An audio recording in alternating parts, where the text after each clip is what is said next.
Un futuro sin agua es una realidad preocupante, algo que nos está afectando y de eso queremos conversar el día de hoy. Así es, porque imaginarnos este futuro sin este suministro vital para el ser humano es bastante preocupante, porque si nos ponemos a pensar, tenemos el cambio climático, el aumento de la población y también tenemos la actividad industrial, factores que meten presión a este suministro que ya tiene escasez en nuestro país hace más de 15 años. Les invitamos a acompañarnos en este programa especial Un futuro sin agua que hemos preparado con el equipo del canal de televisión de la Universidad de Concepción y también con el CRIAM, el Centro de Recursos Hídricos para la Agricultura y la Minería, liderado por la UDEC. Vamos a tener a distintos invitados e invitadas, Javiera, en este espacio y este entorno natural maravilloso que es el Parque Laguna Redonda de Concepción. Desde el 2018 renovaron este sector y ya lo podemos ver. Tenemos zona de picnic, un anfiteatro, ciclovías donde las personas pueden reunirse, familiares, amigos y también de la recreación cultural, importante esencia que da a Concepción este cuerpo de agua. Distintas actividades que se realizan acá, sociales, deportivas, culturales. Le agradecemos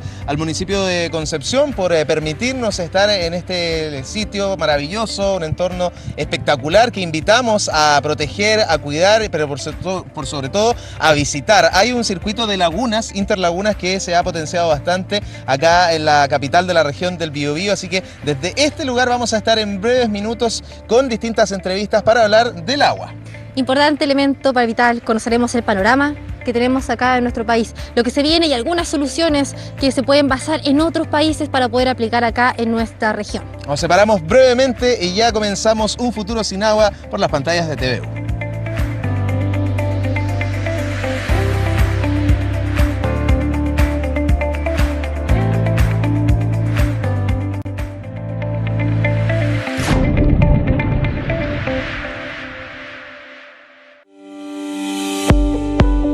Este sábado, a contar de las 11:30 horas, te invitamos a participar de una nueva versión de los Diálogos Contemporáneos UDEC. En la oportunidad, el tema será Chile y nuestro lugar en el universo. Participan Rodrigo Rips, director del Centro para la Instrumentación Astronómica CEPIA; Rodrigo Herrera Camus, líder del grupo asociado al Instituto Max Planck MPE UDEC; Amelia Stutt, investigadora principal del Centro de Astrofísica y Tecnologías Afines CATA.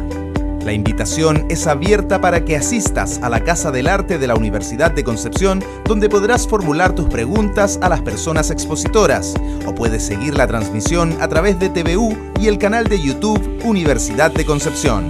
Este sábado, desde las 11:30 de la mañana, Diálogos Contemporáneos UDEC.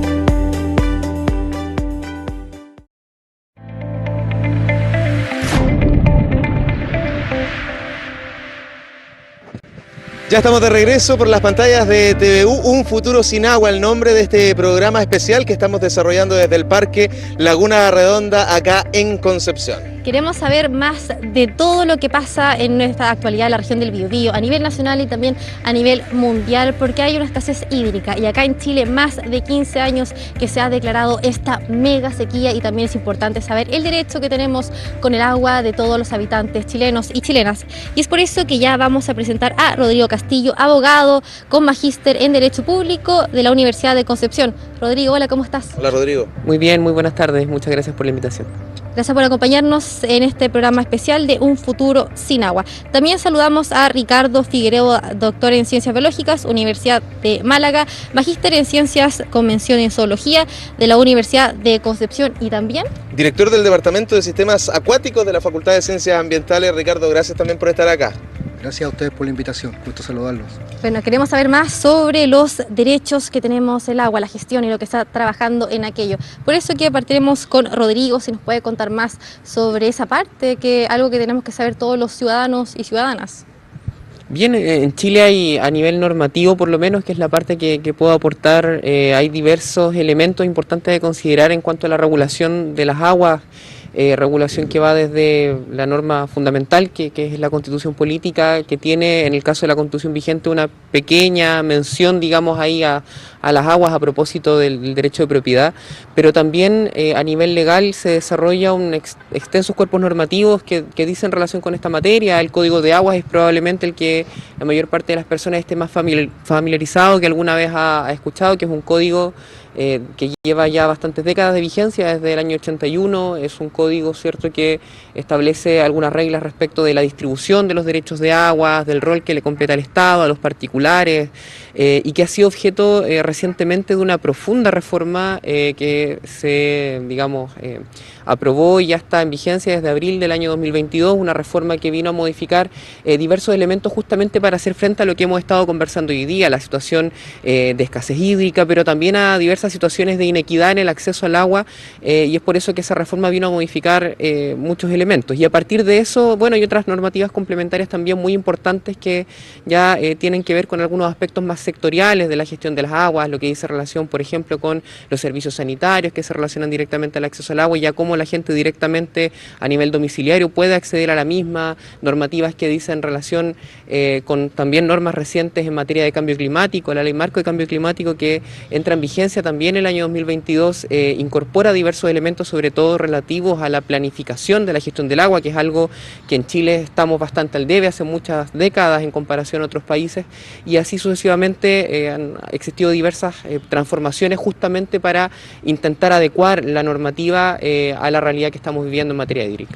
Y adecuarla de acuerdo a la realidad, ¿cierto?, que es bien apocalíptica, como el nombre de este programa, un futuro sin agua, somos reactivos, Ricardo, y lo decía acá el abogado, ¿cierto?, Rodrigo, en la Constitución aparece bien de manera somera, ¿cierto?, pequeñita ahí, nombrada, más que nada con los derechos, ¿cierto?, pero hay un montón de otras cosas, la gestión del agua, el mismo derecho humano de tener el acceso al agua y tantas otras temáticas que vamos a estar desarrollando también en las siguientes conversaciones con la directora y subdirector del CRIAM, también con especialistas en materias de agricultura, minería, un análisis en torno a aquello.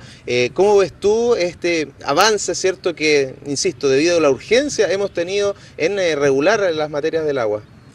Sí, mira, lamentablemente nos enfrentamos a nuevas urgencias y vivimos de urgencias. Esto no es una cosa nueva. Mira, escuchaba al colega hablar de las normativas. Fíjate que hay una norma súper importante que es la protección de aguas secundarias, ¿ya?, que es cómo protegemos nuestros recursos hídricos a nivel país. ¿Cuáles serían las aguas secundarias? La laguna, los ríos, es decir, el agua superficial. No son aguas secundarias, es una norma secundaria. Ah, perfecto. ¿Ya? Perfecto. Y que protege las aguas superficiales. ¿Ok? Entonces, esta discusión de la protección viene de la década del 90, 96, 97, cuando recién comenzó, ¿cierto? Cuando comenzamos a hablar de ley de base del medio ambiente en Chile. O sea, antes de eso no había nada. Entonces, imagínate, pasamos 20 años hablando de normas secundarias. Y recién la primera norma apareció para el río Serrano el año 2009, ¿ya? Y esa norma no sale precisamente para proteger un río, porque el río Serrano no lo conoce mucha gente, sino que viene simplemente porque en un análisis anterior que hizo la OCDE nos dijo: si ustedes quieren ingresar a la OCDE, deben recuperar y proteger sus cuerpos acuáticos. Entonces sale de debajo la manga la primera norma, el río Serrano, y nadie se acordó que tenemos Biobío, Maipo, ¿cierto?, que requieren protección. Eso vino recién, el año 2012, y para el Biobío el 2015. Y aún así, esa norma dice que después de 5 años se debe analizar cómo está la calidad del agua. Ya han pasado 7.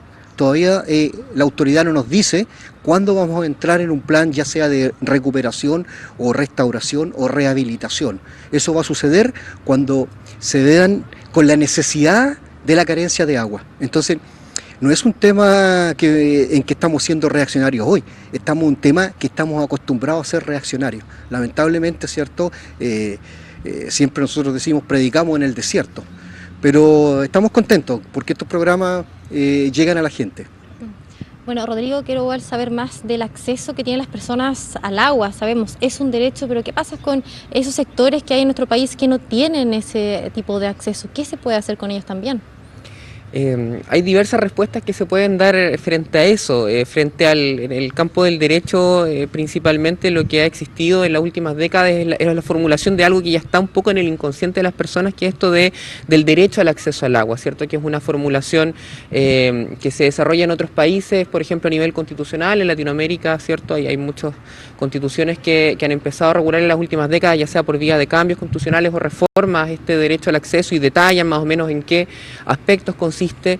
A nivel de instrumentos internacionales también ahí ha sido importante el trabajo que diversos órganos del sistema internacional de derechos humanos han ido delimitando. El sistema interamericano también recientemente ha ido delimitando en qué consistiría este derecho de acceder, ¿cierto?, al agua potable y al saneamiento. Y en nuestro país, si bien hasta hace muy poco no tenía ninguna consagración normativa, recién con la reforma del Código de Aguas del año pasado se incorpora normativamente el concepto de derecho humano al agua. Han existido, ¿cierto?, algunas indicaciones de la jurisprudencia, ¿cierto?, de los tribunales de justicia para ir delimitando en el fondo las herramientas con que cuentan las personas para hacer efectivo el acceso al agua en aquellos casos en donde no existe, y eso se puede, ¿cierto?, obtener a través de la reclamación judicial directamente, a través de las acciones que se establecen en la legislación o en la misma Constitución cuando se trata de derechos fundamentales, a través de políticas públicas, ¿cierto?, que van orientando el mejoramiento, ¿cierto?, de los sistemas de acceso, pero también, y eso es otra problemática de la que el país tiene que hacerse cargo, de cómo enfrenta aquellas situaciones en las cuales el derecho humano al agua se ve enfrentado, ¿cierto?, a otras posibilidades del uso, porque los usos del agua, ¿cierto?, son múltiples, pero el acceso, las posibilidades de acceso, más en un escenario de escasez, son limitadas, y por lo tanto, cómo en algunos casos se otorgan herramientas también para que la autoridad pública, administrativa o los tribunales de justicia, dependiendo de la situación, puedan ir determinando las condiciones de ejercicio para que el acceso humano, ¿cierto?, sobre todo al acceso de consumo, ¿cierto?, al saneamiento, no se vea afectado también por otras instituciones. Y en eso, quiero también destacar, es fundamental lo que dice relación con la planificación del uso de los recursos hídricos, y que también los instrumentos normativos vayan recogiendo esta planificación en el mediano y largo plazo. Ya le vamos a preguntar a Ricardo por la planificación, ¿cierto?, que es algo de lo que se adolece en nuestro país en varias materias. Pero estaba pensando en lo que señalabas tú y se me contraponen ideas de que si el agua es un derecho humano, este acceso, y hay gente, por ejemplo, acá mismo en la región que no tiene ese acceso, ¿se demandaría al Estado? ¿Se está incumpliendo un derecho humano? ¿Qué es lo que pasa legalmente en esa materia? Hay diversos mecanismos que se pueden utilizar en esas situaciones. En la gran parte de los casos, la mayor parte de las soluciones vienen a través de ciertas gestiones que se logran a través de diversas instituciones. En nuestro país, justamente uno de los problemas que existen o que han sido diagnosticados a nivel mundial es la dispersión de instituciones que tienen competencia en estas materias, instituciones locales, instituciones nacionales, sectoriales en algunos casos. Y gran parte de las soluciones vienen muchas veces por gestiones de programas, ¿cierto?, de políticas públicas para poder otorgar financiamiento al acceso. Últimamente también han tenido mayor desarrollo los mecanismos, ¿cierto?, alternativos de acceso al agua, que no son nuevos, ¿cierto?, la cosecha de aguas lluvias o situaciones como esas, sino que tienen ahora un reimpulso con las nuevas tecnologías, y también que van requiriendo de mayor atención. Y en algunos casos también, y eso a través de ciertas acciones judiciales, recursos de protección, fundamentalmente en los últimos años también se han interpuesto en algunos casos por parte de miembros de comunidades afectadas por situaciones de sequía, también en contra de particulares, ¿no? O sea, en aquellas situaciones en las cuales el ejercicio de derechos de aprovechamiento por particulares pertenecientes a la industria o a la minería afectan también el acceso a las personas, y ahí hay recién una jurisprudencia, digamos, de los tribunales en Chile que ha estado empezando a pronunciarse en la materia. En algunos casos se responsabiliza a los organismos públicos por falta de fiscalización y de supervisión, por no hacerse cargo, ¿cierto?, de la forma en que se implementa la normativa en la materia, y hay un campo abierto importante de cómo dar respuesta institucionalmente, y en ello también hacerse cargo de las modificaciones institucionales respectivas es lo fundamental, porque si no hay a quién acudir, si no está clara las competencias en ciertas cuestiones, finalmente las personas se ven atadas de mano en los casos en los cuales no tienen en la realidad acceso efectivo, digamos, al agua. Ricardo, ¿cómo ves la planificación también que tiene nuestro país en esta gestión del agua? Bueno, tomando en cuenta la importancia que tiene, por ejemplo, en la agricultura. El 70% del agua, más del 70%, va destinado para ese sector. Sí, bueno, el problema es que la planificación respecto a los recursos hídricos se basa en las normativas ya latamente explicadas, ¿cierto? No voy a caer en eso de nuevo, pero sí señalar de que se tomaron muchas decisiones cuando el recurso todavía no era escaso y la población no tenía el tamaño que tiene hoy, ni la demanda alcanzaba lo que alcanza hoy. ¿cierto? Entonces eso hay que entender que es dinámico y también la aplicación de la normativa debe ser dinámica, ¿ya? El acceso al agua humano como tal se puede solucionar y de hecho se soluciona, ¿cierto? De hecho es común ahora el uso de camiones de aljibe, tú le llevas agua a la gente y ya está, lo solucionaste, el acceso al agua. Ahora, ¿en qué cantidad, en qué calidad, en qué forma lo estás haciendo? ¿Quién te asegura que esa agua es de calidad? Hay un montón de factores ahí, pero el agua también es estratégica, ¿cierto? Las grandes ciudades se han fundado donde hay ríos. Las grandes civilizaciones. Las grandes civilizaciones, podemos hablar de Egipto, podemos hablar de muchas cosas. También podemos hablar del río Biobío, ¿cierto? Después del terremoto del 39 se generan todas estas industrias que traen migraciones desde los campos a la ciudad y comienza a crecer Concepción. O sea, hay una historia larga y muy rica en torno a los cuerpos de agua. Pero también, ¿cierto? Hay historias más pequeñitas como estos villorrios, que son los que tienen problemas de agua, porque cuando uno dice Santa Juana está sin agua, Santa Juana no está sin agua, lo que está sin agua son, ¿cierto?, los alrededores de Santa Juana, los pequeños pueblitos, los poblados, villorrios, pequeñas casas. Esa gente que se instaló en un punto, se instaló porque había una vertiente, porque algo había, ¿cierto? Nadie se va a vivir donde no hay agua, algo había. De pronto eso se transformó en que no hay agua y vienen los APR, ¿cierto? Agua potable rural, ¿cómo le llevamos agua a esta gente? Y hoy en día ni APR ni nada, porque los APR también están mal planificados, ¿cierto? Y normalmente no funcionan, hay que estar bajando a la nada para traer nuevos problemas, etcétera, etcétera. Entonces, la planificación de la gestión de los recursos hídricos no es solamente hablar del agua, es hablar de la planificación del territorio. Cómo nosotros hemos ordenado el territorio y hemos permitido ciertas actividades que a veces no son compatibles, ¿cierto?, con las necesidades básicas, ¿ya? Entonces una cosa es el acceso al agua, un derecho humano, pero ¿cuál es el derecho del agua? ¿Cuál es el derecho del agua? ¿Ya? Y el derecho del agua se basa sobre lo que pasa alrededor del territorio. Mira, nosotros miramos acá, una laguna muy linda, pero si te fijas alrededor hay sauce, hay algunos pinos, por allá otra cosa, no hay ningún árbol nativo. ¿Ya? ¿Qué efecto genera eso No hay en este ningún. cuerpo de agua? Principalmente, ¿cierto?, que estos vegetación, ¿cierto?, si bien, claro, puede vivir alrededor del agua, está también consumiendo agua, no está aportando agua, que es lo que suele suceder con la vegetación de ribera, que en general se transforma en una esponja que atrapa agua y vuelve a liberar agua, ¿ya? Lo mismo ocurre con las áreas de inundación. Estas lagunas y todas las de Concepción tenían riberas o áreas de inundación, ¿ya? Por ejemplo, el río Biobío se conectaba con las Tres Pascuales se conectaba con el río Andalién a través de áreas de inundación. Esas áreas de inundación desaparecieron con el crecimiento de la ciudad. Por lo tanto, la infiltración no está ocurriendo. ¿Cómo tú recuperas una laguna si no le estás emanando agua en las épocas en que el agua falta? ¿Por qué? Porque la solución a las construcciones inmobiliarias es justamente evacuar el agua lo más rápido posible durante el invierno para que no se inunde. Y cuando en verano la necesitas, no está. Ribera del río Andalién. Tenemos ahí, ¿cierto? ¿Cómo se llama esa? El humedal Rocual Andalién. Sí, ¿cómo se llama esto? Valle Noble. Valle Noble, que se ha inundado cuántas veces y se va a volver a inundar, pero sigue siendo ocupado.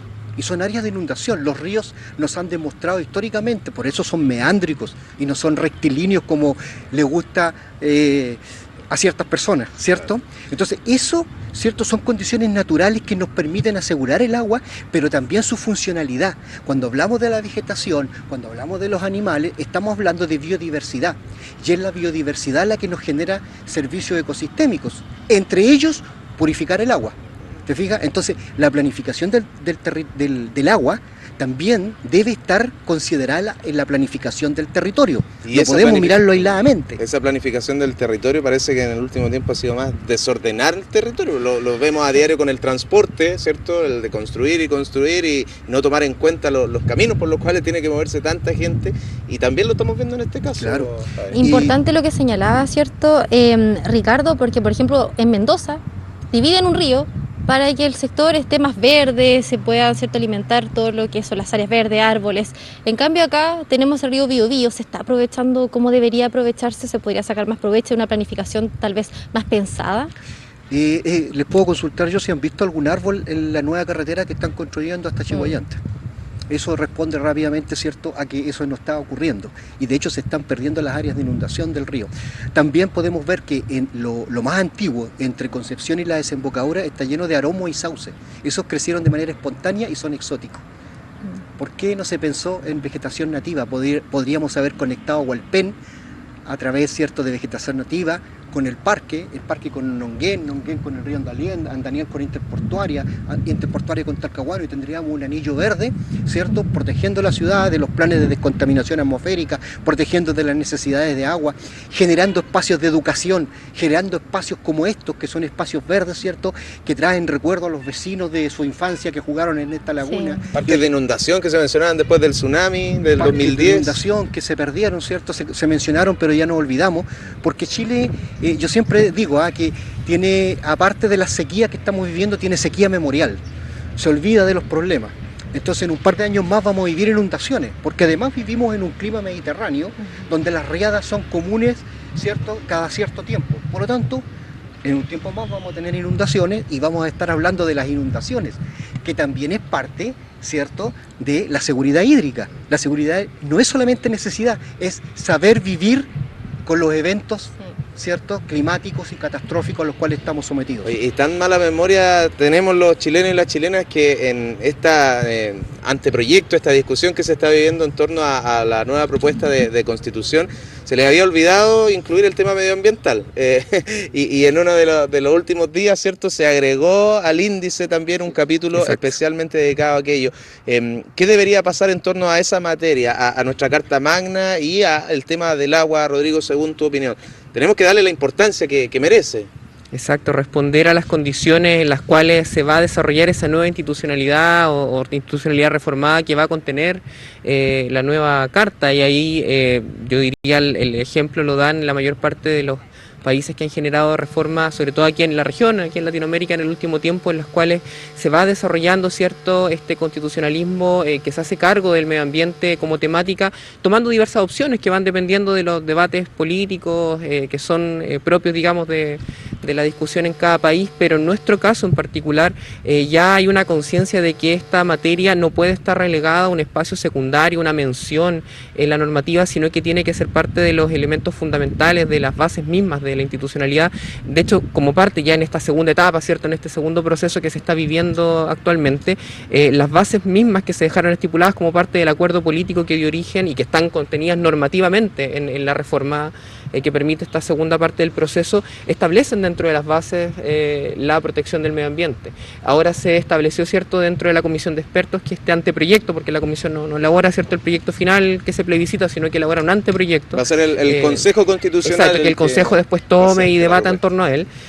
Ya por lo menos establecieron como materia específica de un capítulo, el único capítulo que se agrega a la propuesta que originalmente se presentan es justamente relativo, ¿cierto?, al medio ambiente, y yo creo o tengo la esperanza al menos y mucho así de que eso implique que como una materia transversal de los contenidos de la nueva Constitución que impacte en materia, ¿cierto?, de las bases de la institucionalidad, de las competencias políticas, pero también de los derechos fundamentales de las personas, esté lo relativo al cuidado del medio ambiente, lo relativo al cuidado de las aguas como un todo, ¿cierto?, como una cuestión no solamente la cual los seres humanos nos servimos y solamente ese aspecto en cuanto al derecho al acceso, sino que también todo esto que mencionaba el profesor Ricardo en torno a considerar como parte de las relaciones jurídicas también, como parte del sistema político, el espacio en el cual estamos insertos y del cual nosotros tenemos que convivir y sin el cual la vida en sociedad es absolutamente impensable. Bueno, Ricardo, una reflexión final. Primero me gustaría, en torno a esta materia, ¿cierto?, con los años que llevas dedicado al tema, ¿qué te gustaría o qué se debería plasmar también en la propuesta de nueva Constitución? Y también para la gente que nos estaba mirando, una reflexión en torno a entender este futuro sin agua, que alguien podría pensar que es más un presente, que ahora es donde estamos sin agua o con escasez de agua.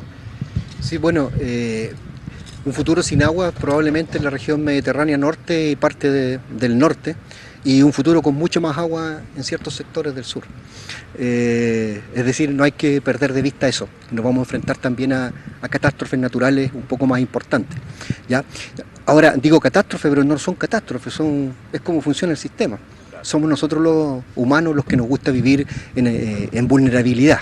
Son socios naturales, es culpa de nosotros instalarnos al lado de un río que antes tenía su lecho más amplio y le quitamos terreno. Así es. Entonces coincido con el colega entonces, ¿cierto?, de que efectivamente este capítulo estaba faltando, lo habíamos señalado con antelación y que deben coincidir con otras normativas, digamos, lo que es el Código de Agua, por ejemplo, hay muchas partes que no son aplicables si la Constitución no lo permite. Entonces hay que avanzar en ese sentido, en la coincidencia, en la homogenización de ciertas definiciones, también es súper importante homogenizar y poder llegar a las personas, si eso en el fondo, si una Constitución no se trata de acuerdos políticos del todo, se trata de acuerdos sociales, ¿ya? Están enfocados a las personas y sin las personas no podemos avanzar. Entonces hay que ser súper cuidadoso cuando estamos hablando del proteger el medio ambiente, no estamos hablando de sueños sesenteros. Aquí no se trata de hippies que quieren proteger los arbolitos y las plantas, se trata de sobrevivencia. Cuando hablo de vegetación nativa estoy hablando de ecofuncionalidad y la ecofuncionalidad nos permite mantener los bienes de los cuales nosotros nos proveemos. Si no entendemos esos conceptos no vamos a poder avanzar ni vamos a poder superar todos los nuevos conflictos que nos estamos enfrentando. Entre paréntesis, cuando la seguridad hídrica también se define, ¿cierto?, tener acceso al agua pero en un clima de paz y solidaridad social, ¿ya? Entonces hay que considerar toda la definición, no solamente la necesidad del agua. Muy bien, muy interesante todo lo que estamos desarrollando y eso que esta es nuestra primera entrevista de un total de 3 que vamos a tener en esta programación especial de TVU. Queremos agradecerle a Rodrigo Castillo, abogado magíster en Derecho Público de la Universidad de Concepción. Gracias por tu tiempo, Rodrigo. Muchas gracias a ustedes. Y también a Ricardo Figueroa, doctor en Ciencias Biológicas de la Universidad de Málaga, magíster en Ciencias, mención Zoología de la UDEC y director del Departamento de Sistemas Acuáticos de la Facultad de Ciencias Ambientales. Gracias también por haber venido hasta acá, Ricardo. Gracias a ustedes por la invitación. Que estén muy bien. Pero un tema importante igual que tenemos que tocar son los humedales. Sabemos que acá en la región del Biobío tenemos bastantes.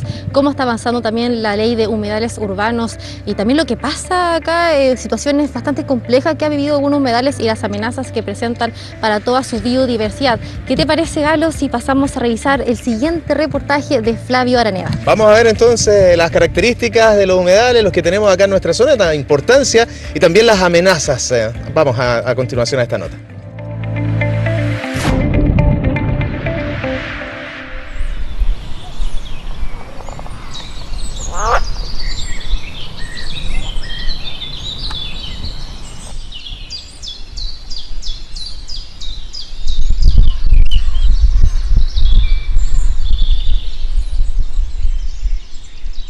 Para estas aves el humedal es su hogar, un lugar de reposo y lleno de biodiversidad.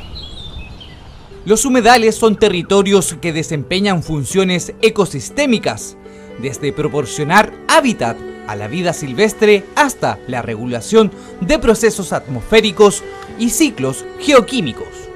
El humedal Paicaví se caracteriza por sus juncos o totoras, un sitio de convivencia entre especies de animales terrestres y acuáticos, una fuente de alimentación para diversas especies también de anfibios y un excelente lugar para la observación de avifauna.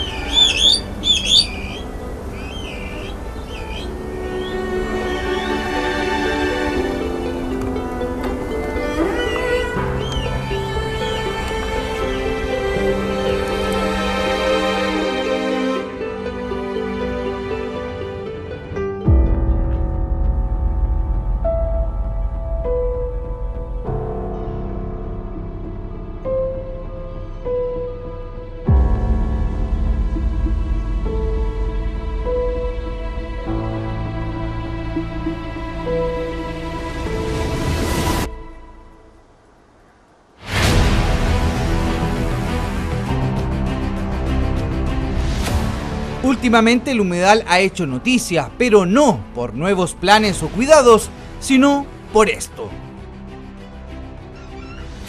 Llama a carabineros, pero no dicen nada. Botan y botan basura.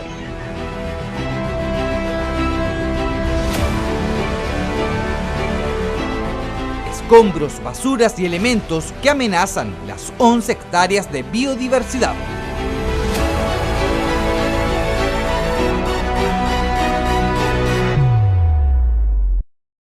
Bueno, el humedal Paiscaví de Concepción tiene muchos problemas, al igual que varios humedales de acá de la zona. El primero es que no cuenta con una protección real y efectiva, si bien este límite que lo marca esta valla hacia la parte más natural es la parte que está protegida por el plan regulador. Este otro gran sector no está protegido en la legislación comunal y eso genera que pueda ser edificable si es que las empresas solicitan los permisos para construir, como este colegio que vemos acá, los edificios que querían hacer como el proyecto Bordevista, que ahora se está transformando en un proyecto de viviendas sociales por parte del Ministerio de Vivienda.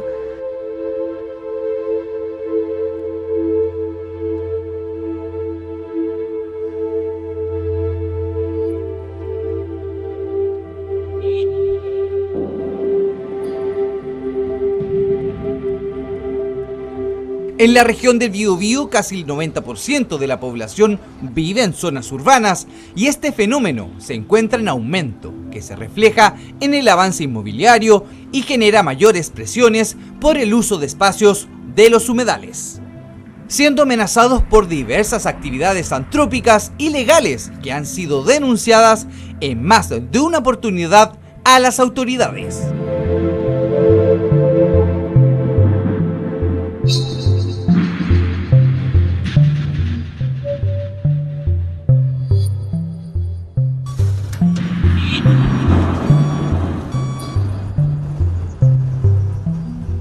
Ya llevo 15 años defendiendo este espacio de que se siga rellenando porque los rellenos no han parado y están desplazando las napas, que eso también es un problema para la población Parque Central, que sufrimos ya de inundaciones. Vamos a tener muchos más, esto se va a hacer más evidente para nuestra población las consecuencias.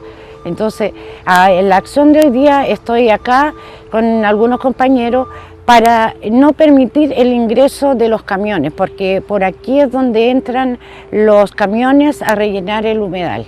Y estamos perdiendo la biodiversidad.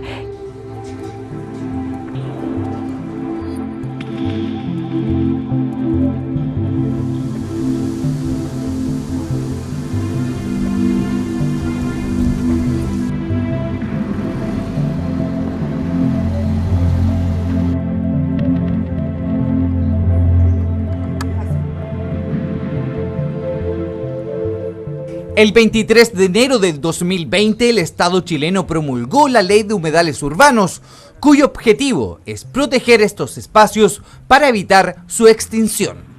Que muchos de los sitios que están en proceso de declaración o que están en estudio para ser declarados o que ya están declarados, tienen presión inmobiliaria, hay proyectos que se quieren instalar o que se está estudiando que se instalen en sus proximidades y que requieren en estos momentos de evaluación ambiental.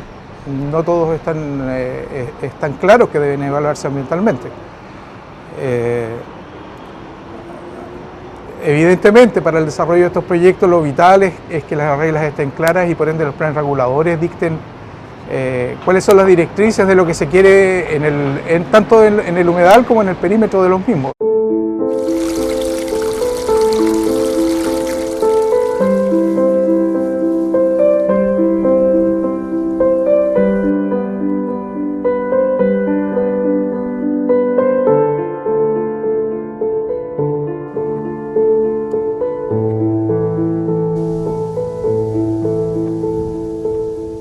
Los humedales retienen y almacenan agua que se filtra a través del suelo y recarga a los acuíferos.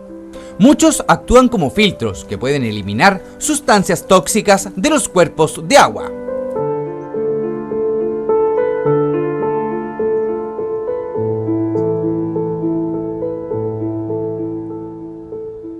El agua en los humedales es un recurso estratégico.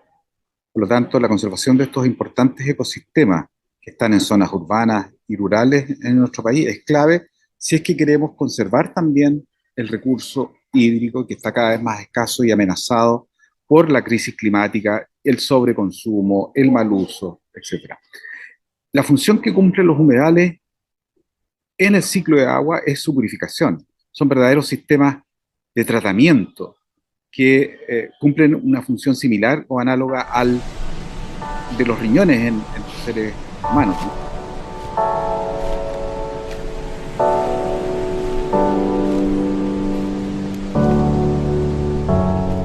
Los humedales urbanos son un espacio importante de biodiversidad y también un reservorio de agua natural para la flora y fauna silvestre. Actualmente la legislación chilena busca proteger estos espacios con la Ley de Humedales Urbanos.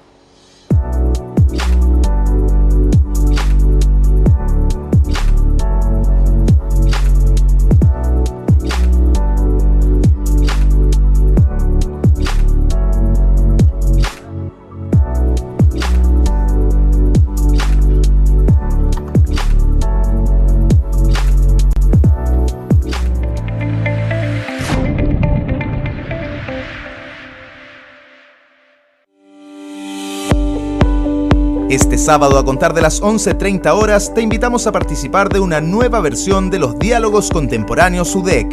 En la oportunidad, el tema será Chile y nuestro lugar en el universo. Participan Rodrigo Rips, director del Centro para la Instrumentación Astronómica CEPIA; Rodrigo Herrera Camus, líder del grupo asociado al Instituto Max Planck MPE UDEC; Amelia Stutz, investigadora principal del Centro de Astrofísica y Tecnologías Afines CATA. La invitación es abierta para que asistas a la Casa del Arte de la Universidad de Concepción, donde podrás formular tus preguntas a las personas expositoras, o puedes seguir la transmisión a través de TVU y el canal de YouTube Universidad de Concepción. Este sábado, desde las 11:30 de la mañana, Diálogos Contemporáneos UDEC.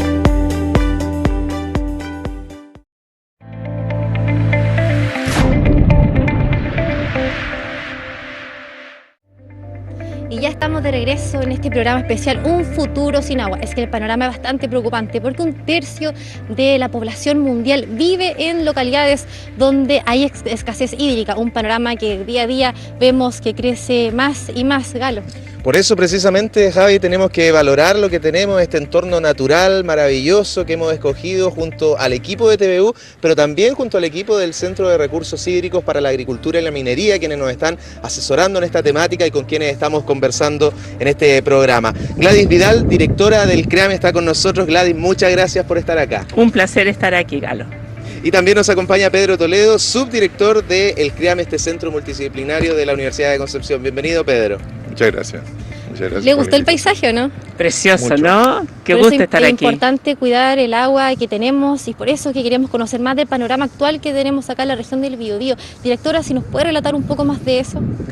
Sí, por supuesto. Bueno, todos sabemos de que hemos tenido una larga sequía, ya más 13, 14 años de sequía, y este cambio climático, su proyección precisamente son condiciones extremas. Sequía por un lado, grandes periodos de sequía como la que hemos sufrido, pero por el otro lado también cuando vienen las lluvias son lluvias extremas, ¿cierto? Que nos producen inundaciones, producen daño a la población y, por qué no también decirlo, fenómenos que lo hemos vivido fuertemente en el verano como los incendios. Eso es parte también de una sequedad grande del terreno, ¿cierto? Cómo tenemos planificado nuestro territorio y cómo sufrimos los incendios precisamente en el verano. Por eso tenemos que buscar, y estamos muy contentos de tener un centro liderado por la Universidad de Concepción, cuyas universidades asociadas en la Frontera y la Universidad del Desarrollo, centros como estos que puedan tocar el tema de recursos hídricos, y nosotros precisamente estamos trabajando en la seguridad hídrica. Eso significa que frente a estos cambios, ¿qué podemos hacer, no? Estamos trabajando en 5 líneas y precisamente frente a un futuro incierto, como este programa lo indica, ¿cierto? Que es un poco muy terrorífico, ¿cómo nosotros podemos buscar la seguridad hídrica quizás con nueva institucionalidad y con nuevas fuentes de agua? ¿Cómo ves tú el panorama, Pedro, este futuro sin agua, la realidad que estamos viviendo hoy también en distintas zonas de nuestro país? La escasez hídrica no lejana a los centros urbanos. Nosotros tenemos problemáticas aquí en comunas del Gran Concepción, en Florida, Santa Juana. Hay personas que tienen que esperar un camión aljibe para tener agua. O sea, eso también tiene que llamar a la conciencia de todos nosotros que abrimos la llave, ¿cierto? Y sabemos que tenemos agua. La pregunta y la introducción. Cuando uno regresa por el camino de Litata a Concepción y llega a la parte alta y comienza a bajar, tiene un panorama espectacular del mar. Tiene un panorama, el mar de alguna manera está en toda su extensión y plenitud. Y uno se hace la pregunta ahí respecto de las dificultades que tienen precisamente esas comunas que menciona respecto a la no disponibilidad de agua. Entonces tiene mucha agua, puede verla, ¿cierto? Y la gente de esos lugares lo puede hacer. Sin embargo, no tiene la disponibilidad y su mayor alegría es que llegue un camión aljibe. Recuerdo, hay un poema del siglo XVIII que habla en relación de un señor que sale a buscar nuevos territorios, abandona su lugar, su espacio, y se mete en el mar y va en busca de nuevas tierras. Al tiempo pierde conexión con la tierra, solo es agua de mar. Y él dice, frente a la escasez de sus insumos, dice, agua, agua, agua, agua por todos lados y ni una sola gota para beber. Y yo siento que cuando uno vuelve por el Itata, uno puede decir lo mismo, el mismo poema, agua, agua, agua, agua por todos lados, y la gente de esa localidad puede concluir el verso diciendo, y ni una gota para beber. Pedro, y en palabras, no sé si simples o en breve, si el tiempo es acotado, pero ¿por qué es tan difícil que ese 70% de agua que tenemos de mar, ¿cierto?, que cubre el planeta, no sea para consumo humano en el 100%? ¿Por qué no podemos disponer de toda esa gran cantidad de agua que hay en el mar para hacer todo lo que a diario necesitamos? Bueno, la respuesta está en la experiencia y lo que está ocurriendo en el mundo. Hay 400 millones de personas en el mundo repartidos en algo así como casi 200 países que suplen sus necesidades de agua desde el agua de mar. Tal vez para nosotros es más nuevo, es más reciente, y nos hacemos preguntas respecto de la seguridad del consumo de esa agua, las implicancias que tiene el sacarla del mar y después devolver residuos, los problemas de contaminación. Pero muchas de esas cosas se han ido superando. Y también ahí quiero hacer un comentario respecto de parte de nuestra historia. La desalación no es una historia nueva en nuestro país. Si nos vamos a revisar la historia de la Guerra del Pacífico, el ejército de Chile suplió la necesidad de agua dulce de pequeñas desaladoras en el norte. O sea, estamos hablando de más de un siglo.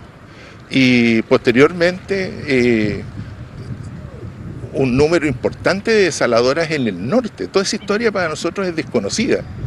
Hasta que llega algo que es evidente para nosotros, que es la instalación de la desaladora grande de Aguas Antofagasta, que suple la necesidad de agua dulce, potable, para toda la comunidad en Antofagasta, o gran parte de esa comunidad. La tecnología permite tomar el agua de mar y dejarla en condiciones aptas para el consumo humano. Hay procesos, etapas de mineralización que en algunos casos, cuando las dietas no son suficientes, hay que agregarlas al agua, y en algunos otros casos donde las dietas son suficientes, los ingresos promedios son lo suficientemente altos, los alimentos traen esos minerales que tal vez el proceso de desalación deja desprovista al agua completamente de esas cosas, lo suple. Importante eso, y es por eso que por el panorama actual que vivimos a nivel mundial es que buscamos estrategias para poder utilizar el agua. Sabemos, un ejemplo clave es Israel, que el 90% de sus aguas residuales la reutilizan y el 90% va directo a la agricultura, un tema que hemos estado tratando, ya que el 70% de nuestra agua va directamente a la agricultura acá, sobre incluso el 70%. Gladys, si nos puede hablar más de estrategias que se están buscando para poder enfrentar esta crisis hídrica, esta mega sequía que ya está en nuestro país hace más de 15 años. Sí, quizás lo más importante es entender algo que parece tan obvio, es entender el ciclo del agua, ¿ok? Y dónde es que estamos teniendo estos desequilibrios. Entender el ciclo del agua significa, por ejemplo, porque hablamos de Israel, ¿no? Tú me hacías el punto de Israel, significa que cuando usamos el agua y está en nuestras casas, el agua que sale es una agua residual, que está sucia. Pero si nosotros la limpiamos con tecnología adecuada, esa agua que podría servir para ser reusada, podríamos buscar múltiples, ¿cierto?, aplicaciones. Por ejemplo, en Israel, el agua servida tratada, no solamente el agua, ¿cierto?, desalinizada es usada en la agricultura, sino también la servida tratada. Esa la podríamos hacer, eso también podríamos utilizar esa estrategia aquí. Y podríamos, por ejemplo, con esta agua servida tratada, que ya ha sido pasada por distintas tecnologías, por ejemplo, conservar este paisaje en el cual estamos hoy día. Cuando nosotros estamos pensando que el futuro va a ser con grandes sequías, entonces nuestros ecosistemas también van a estar sin agua. Miren esta laguna que estamos, ¿cierto?, como paisaje de fondo. Si no tenemos lluvia o no tenemos suficiente agua subterránea, es muy probable que perdamos la biodiversidad. Estamos viendo, ¿cierto?, patitos que están atrás de nosotros, tenemos algunos cisnes que están nadando también, vemos muchos pájaros que están por aquí anidando, y eso es porque está el agua. El agua siempre se dice que es vida, es como que no lo pensamos, pero aquí estamos viendo que el agua es vida. Por ejemplo, una estrategia que está utilizando Cataluña en general es cómo jugar con precisamente la idea de Israel, cómo jugar con el agua servida tratada y poder, por ejemplo, introducirla a los ecosistemas. ¿Y por qué es tan importante esto para la región de Cataluña? Porque precisamente la primera actividad económica que ellos tienen es la del turismo. Si usted no tiene lugares, ¿cierto?, que pueda haber verde, que sean gratos, que puedan ser caminables, que tenga una acogida para las personas, ellos empiezan a perder su actividad económica. Una de las primeras estrategias de Cataluña es precisamente utilizar el agua servida tratada para volverle a esos ecosistemas, a este verdor y esta biodiversidad. Pero por el otro lado también están utilizando el agua desalinizada, que precisamente hablaba Pedro hace un ratito atrás, para poder proveer para las personas la necesidad de agua que necesitan para poder beber, porque si no hay agua, usted tampoco va a poder tener turistas. Si él no tiene agua, si no tiene agua para beber, entonces no va a tener turistas, ¿cierto?, como personas que van a ir a esa ciudad. Igual hablamos de aguas niebla, por ejemplo, o la cosecha de aguas lluvia. ¿Cómo podemos hacer eso? Y si en verdad es factible llevarlo a cabo para poder tener esa agua que nos hace tanta falta hoy en día. Sí, es muy importante antes de nombrar las tecnologías, que son dos formas, en este ciclo del agua que yo les decía, recuperar agua, es muy importante tener gobernanza. Tener gobernanza significa que tengamos una institucionalidad clara, es decir, mirar el ciclo del agua, dónde hay agua que antes había, pero no le hemos puesto atención. Por ejemplo, el agua lluvia, decimos, es que cuando hay inundaciones, esa agua que podría ser buena, es mala porque produce catástrofes, ¿cierto? Pero nosotros podríamos cosechar esa agua, es decir, recibirla. Para eso necesitamos superficies donde podemos capturarla y almacenarla. Podemos almacenarla en contenedores, esto se está haciendo, hay emprendimiento y nosotros estamos trabajando desde CRIAM en ello para evaluar no solamente la cantidad de agua que cosechamos, sino también la calidad, porque dependiendo de su calidad, así vamos a ver si es para un uso o para otro uso. Por ejemplo, el agua de bebida es el uso que necesitamos mayor calidad porque va a entrar a nuestro cuerpo. O la cosecha de, por ejemplo, niebla. La temperatura del mar con el cambio climático está subiendo, por lo tanto nosotros vemos que siempre decimos, vamos a ir al mar, pero hay vaguada costera, ¿sí o no? Y decimos, ya se nos echó a perder toda la mañana porque hay vaguada costera. Eso es niebla. Se arruinó el panorama, pero podríamos cosecharla. Hay tecnología para poder cosechar. Esto sobre todo está muy implementado en el norte por la Camanchaca. Tenemos poco implementado en el sur, es una tarea que tenemos. Y estas son formas de recuperar agua del ciclo del agua para diferentes usos que podamos tener. Tenemos la respuesta o la solución al alcance, ¿cierto? Más allá de lo que nosotros creemos. Me gustaría profundizar un poquito, Pedro, en el tema de la desalación, desalinización, mencionabas lo de Antofagasta, pero en el resto del país, acá en la región, ¿por qué todavía no es algo que sea muy habitual, que sea cotidiano, que no estemos hablando del problema del agua, sino que de las soluciones del agua? Tiene que ver con inversión, es muy costoso, tiene que ver también con otro tipo de respuesta. Sí, tiene que ver con inversión, pero el país está de alguna forma definido respecto de las ventajas que provee el agua desalada, y por eso el paisaje costero viene cambiando desde hace tiempo. Incluso hay gente, para los más estetas, en fin, que les preocupa esa intervención del paisaje en la costa. Conversábamos antes, 25 desaladoras en el país operando, 25. De esas 25, 11 son del sector minero y están en proyectos con distintas etapas de su autorización, alrededor de 35. Y desde el norte y algunas de ellas avanzando hacia el sur. Hay una que resulta en un lugar para mí muy exótico, que es en Isla de Pascua, y hay otra en la 11ª región. Entonces, claramente las desaladoras llegaron para quedarse porque ofrecen una solución a las personas y a los procesos productivos. Pero por supuesto que hay un asunto que tiene que ver con inversión. ¿Y qué hay, disculpa, del proceso propiamente tal? ¿Se mantiene la calidad? ¿Cómo funciona la planta desaladora desde el agua de mar, ¿cierto?, hasta lo que eventualmente podríamos consumir? Okay. Las desaladoras en el mundo son más de 20.000 y algunas son muy antiguas. Entonces, para un proceso de recuperación de agua para beber, la tecnología tiene que ser estado del arte. Esa es una cosa. Y ahí hay un asunto que tiene que ver con inversión.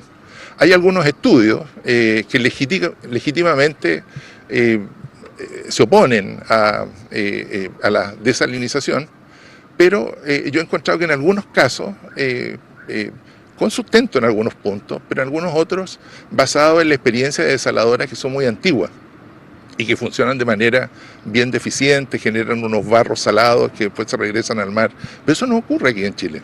En Chile se descarta una salmuera, que en ningún caso es un barro. Yo personalmente he visto la corriente que sale desde la desaladora y es una salmuera todavía translúcida. El que lleva una hiperconcentración de sal, eso es efectivo, y eso llega a un punto en el océano, y en ese punto, con una alta concentración de sal, resta oxígeno a toda la cadena alimenticia de ese lugar. ¿Cuán extendido es el problema? Yo creo que ahí estamos los académicos, estamos los técnicos, los ingenieros, los científicos, en fin, llamados a tener una respuesta pronto sobre eso. Yo no veo que ese problema sea tremendamente difícil, es colocar una cantidad de salmuera en un punto en el océano, un gran volumen, y explorar cuál es la extensión de esa o la interferencia que tiene esa sal en ese lugar. Es mucho, es poco, y desde allí comenzar a ver soluciones a el descarte de esta salmuera y los lugares más óptimos donde hacerlo. ¿En qué forma hacerlo? Técnicamente hay algunas posibilidades, que no sea en un solo foco, que sea en más de uno, ojalá lo más adentro posible, pero también lo conversábamos antes, hay un problema de legislación, entiendo, no está legislado respecto de la instalación de estos emisarios, y no está la ingeniería civil para hacerlo, porque en la medida que nos vamos profundizando en el mar, los apoyos para estos emisarios van a ser bien difíciles de construir, y por supuesto la construcción va a elevar muchísimo sus costos. Entonces, en principio, estos se hacen hasta donde permite las obras civiles, y en algunos casos puede no ser apropiado. Y ahí vuelvo a una preocupación anterior respecto de cuál será el lugar óptimo para instalar las desaladoras. Y si las desaladoras en este momento se están definiendo los lugares sin resolver ese problema. Entonces, yo creo que ahí hay un punto que debiéramos resolver. Hay una dificultad adicional que tiene que ver, una segunda, que a mí me parece que es una grande, y es necesario que los medios de difusión y de comunicación se preocupen de transmitirlo a la comunidad, a la sociedad completa, que es cuál es la calidad de esa agua para beber.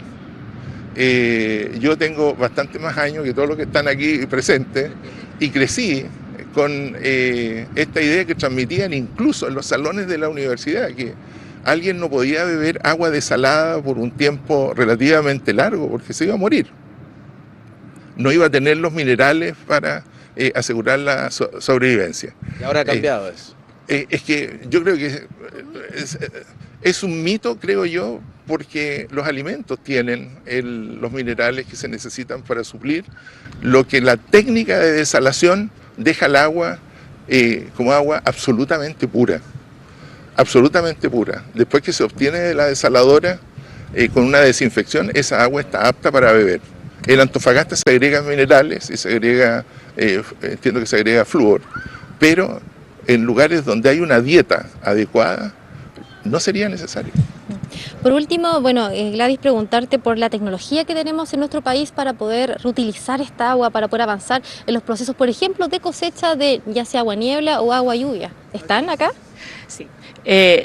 Quizá es importante decir que cuando tenemos sistema de tratamiento de agua servida, que yo mencioné bastante, una de las cosas importantes que tiene este país, todas las zonas concentradas, por ejemplo Concepción, Santiago, Temuco, nosotros tenemos sistemas de tratamiento de agua servida.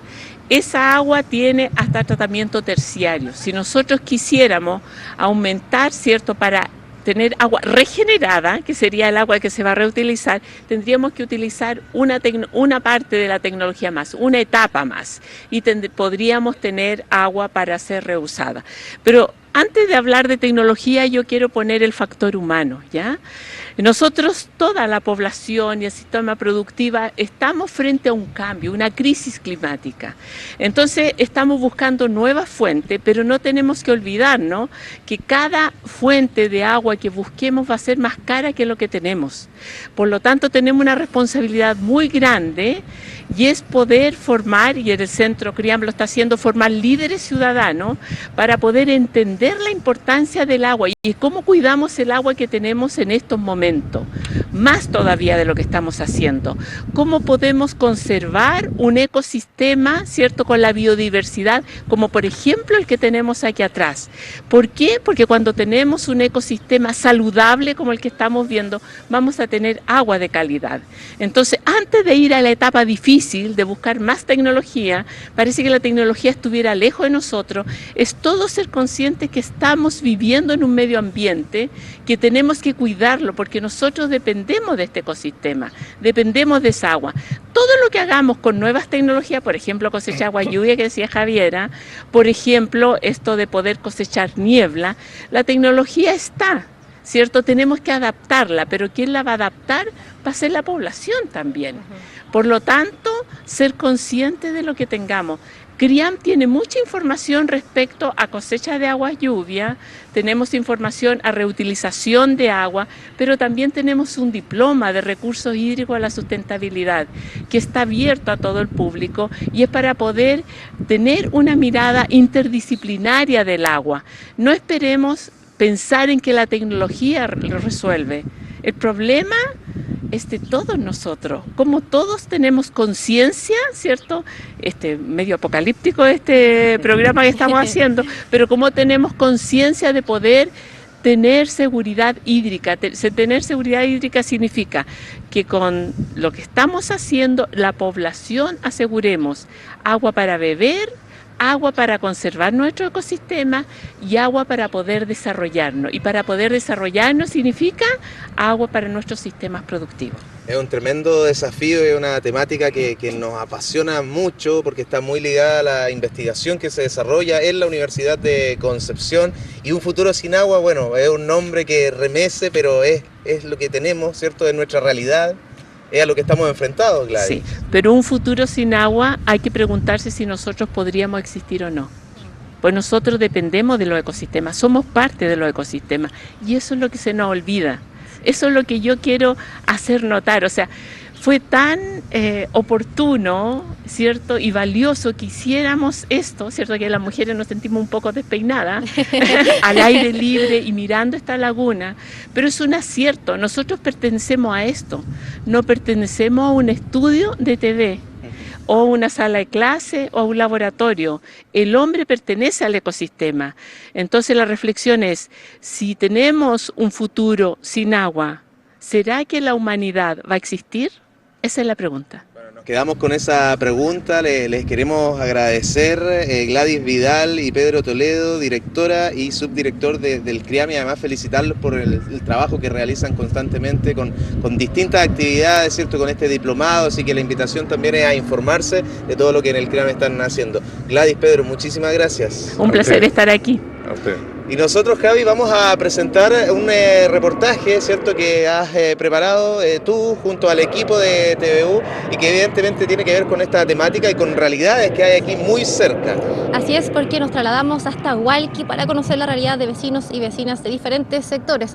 Nos encontramos con escasez hídrica, pero además con lugares donde no llega agua potable y las punteras que tenían salía agua contaminada, o eso es lo que aseguran los vecinos y vecinas. Pasemos a ver el siguiente trabajo.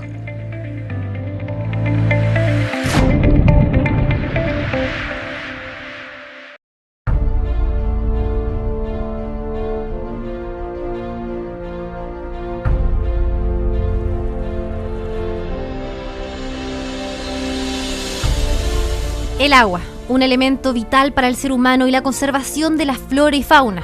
Hoy estamos en riesgo. De acuerdo a datos del Ministerio de Medio Ambiente, el 2010 comenzó la mega sequía. Hay déficit de lluvia, la tierra se seca, la agricultura sufre.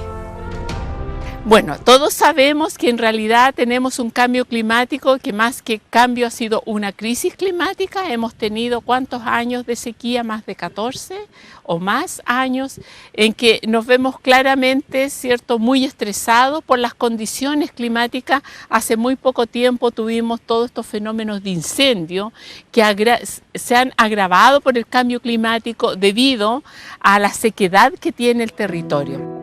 Hualqui es una comuna situada a 24 kilómetros del sureste de la ciudad de Concepción, región del Biobío.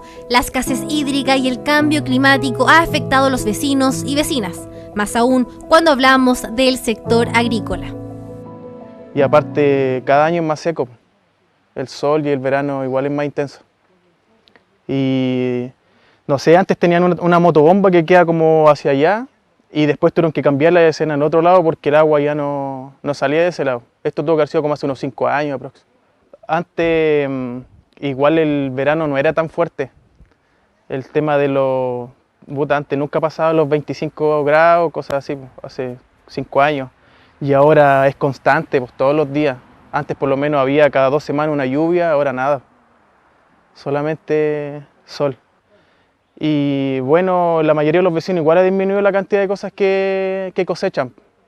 No da abasto el agua y aparte el tema del verano, donde es cada vez más fuerte. Esta es la plantación que tienen de tomates. Así está, seca. Hay varios quemados por el sol y otros no alcanzaron a madurar por la falta de agua. Bueno, y así está el tomate. No creció tanto este año por el tema de que no se regó tan bien. El sol quema la hoja del tomate, no deja que crezca. Y aparte aquí donde la tierra no es tan buena, se secó más rápido. Y así quedó, no creció más que esto. Los que quedan verdes, ¿no? Se pierden. Y lo que se pueda sacar se recupera. Pero lo otro se pierde solamente. A veces pasa cuando el verano es muy, muy intenso y hay mucho sol con altas temperaturas y muchas semanas seguidas, pasa que los tomates no maduran, quedan así. Y este año se plantó, pero ahí está, mitad y mitad, 50% como de que salió bueno y el otro 50% yo creo que se va a perder. Esto, así. Maduran, pero como que se echan a perder donde el sol le pega muy fuerte. Y nada, pues se pierden. Ahí quedan abono para la tierra. Acá también sufren las abejas. Los incendios forestales acabaron con una gran parte de su fuente de alimento. Se les han muerto varias. La cantidad de panales que tenían se redujo a solo un par. El tema de que igual la falta de agua, el tema que cuando salen a buscar polen a la abeja no encuentran fuentes de agua cercanas. A veces pueden estar muy lejos del panal, están cansadas, tienen sed y no encuentran fuentes de agua en la cual tomar agua e hidratarse. Lo otro, el tema de la cantidad de miel igual que se saca ahora. Bueno, antes igual se sacaba harta miel, antes teníamos como 20 o 30 panales, ahora hay 3, si no me equivoco, 2 panales de abeja. El agua es un elemento vital para el ser humano. Es por eso que llegamos hasta el sector Nipingüe de Hualqui. Acá los vecinos no hablan de escasez hídrica, sino de contaminación. Así se ve el agua luego de unos minutos de haber sido sacada de una puntera. Vivo en este sector, nosotros compramos acá con la finalidad de venir de alejarnos un poco del pueblo, del ruido, y para poder mejorar lo que es el tema del aire y todo, pero lamentablemente nos encontramos con un gran detalle que es el agua. Pero si bien es cierto, nosotros cuando llegamos acá, la esperanza era de no depender en lo mínimo, por ejemplo, estar dependiendo con el tema del agua. Era lo que menos queríamos y es lo primero que se nos ocasionó. Vamos a salir más por aquí. Ustedes tienen que hacer este ejercicio solamente. Ahí. Y al olerla el agua, totalmente, el olor es un olor como a barro, como a sarro, eso. Pero lo peor de todo, que para las plantas puede servir, pero para todos los artefactos los mancha y imagínense para la ropa. La primera vez yo cometí el error de tomar de ella y me produjo al tiro lo que es un pequeño malestar, pero nos dimos cuenta al tiro por el olor del agua. Entonces eso es lo que nos ayudó a salvarnos, porque fui solamente yo. No sé cómo llamarlo, solamente insistirle en que si alguna vez pueden venir alguien para que nos ayude a sanar esto, porque nos perjudica mucho, tenemos mucha deficiencia con el tema del agua. Mire, ese es un estanque artesanal que hice yo, ese lo tengo exclusivamente para los baños. Pero usted ve que si el tambor está manchado por fuera es porque el agua que rebalsa lo deja en esas condiciones. Todo donde el agua rebalsa queda en esas condiciones. Todo esto, mire. Mire, esto es todo producto del agua. ¿Ves? Ahí. Las tareas cotidianas se les hacen más difíciles, implican más trabajo y gasto. Complicado, porque mancha todo, me sale doble pega en los baños, mucho gasto igual porque hay que comprar cosas especiales para que me los dejen más blancos. Porque la gente viene, visita y tiran 1, 2 veces, ya cuando salen uno le dicen no, el baño queda con el agua turbia. Claro que actúa normal como que si fuera en la ciudad. Este es el agua que nosotros recopilamos de la puntera hacia los baños.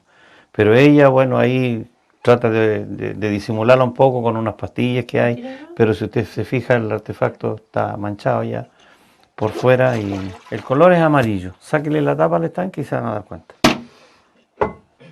Ahí está el estanque adentro, así se mancha. Eso es puro sarro. Desde el municipio les llega un camión aljibe. Llenan estos tanques con agua potable. Son 5 personas que deben subsistir con este suministro. Racionar se vuelve un concepto clave para ellos. La cantidad de agua que hay, nosotros tenemos que pensar que la dan hacia a mucha gente que están abasteciendo, pero para nosotros es insuficiente. Nosotros acá son 3 casas, donde estoy con mi hija que está casada, estoy con mis papás que son de la tercera edad y todos dependemos del agua que es viva por la municipalidad nos hace llegar, pero la cantidad no es suficiente. Mire, a mí creo que no sé si son 1.700 semanales, pero para una casa con 5 personas hay que hacerla rendir sin ocupar para los baños ni para lavar, no se puede, solamente para el consumo. A unos kilómetros no tienen este problema. El agua de Puntera sale en condiciones óptimas para regar y utilizar dentro del hogar, pero tampoco tienen agua potable. Aquí nosotros tenemos una sola puntera, un solo estanque, y tenemos un agua excelente, limpiacita, rica el agua. Y en cambio al lado aquí la forestal, a 20-25 metros, sale un agua totalmente turbia. Claro, y nunca han podido arreglar el agua, hasta la fecha. Abajo yo creo que hay grietas que tienen barro, entonces no está bien filtrada el agua limpia. En cambio para acá, abajo tiene que haber grietas de arena, entonces la grieta de arena filtra el agua, la pone limpiacita y heladita. Desde el municipio aclaran la situación rural de la comuna, falta de agua potable. Bueno, nosotros en la comuna tenemos algunos APR que están en los sectores semirurales como Unigüe, Quilacoya y Talcamavia, ya que esos 3 APR están funcionando y atienden una población X, ¿no es cierto?, de nuestra comuna. Esos son sectores semirurales. Y por otro lado tenemos también, ¿no es cierto?, en los sectores rurales soluciones individuales que, ¿no es cierto?, a través de proyectos o a través de iniciativas personales, individuales, han podido solucionar el tema del agua. Ideas hay varias. Según las cifras entregadas por el Ministerio de Medio Ambiente, se registra un aumento en la frecuencia de la sequía entre un 10 y 23% entre Coquimbo y Los Lagos. Cuidarla se vuelve importante, es vital. El agua es vida.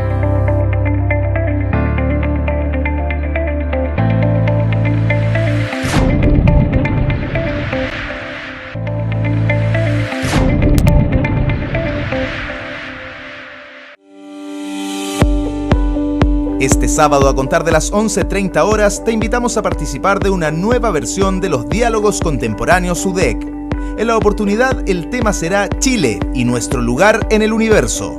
Participan Rodrigo Rips, director del Centro para la Instrumentación Astronómica CEPIA; Rodrigo Herrera Camus, líder del grupo asociado al Instituto Max Planck MPE UDEC; Amelia Stutz, investigadora principal del Centro de Astrofísica y Tecnologías Afines CATA.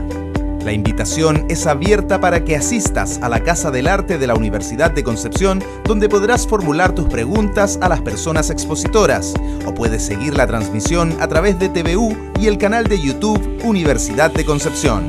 Este sábado, desde las 11:30 de la mañana, Diálogos Contemporáneos UDEC.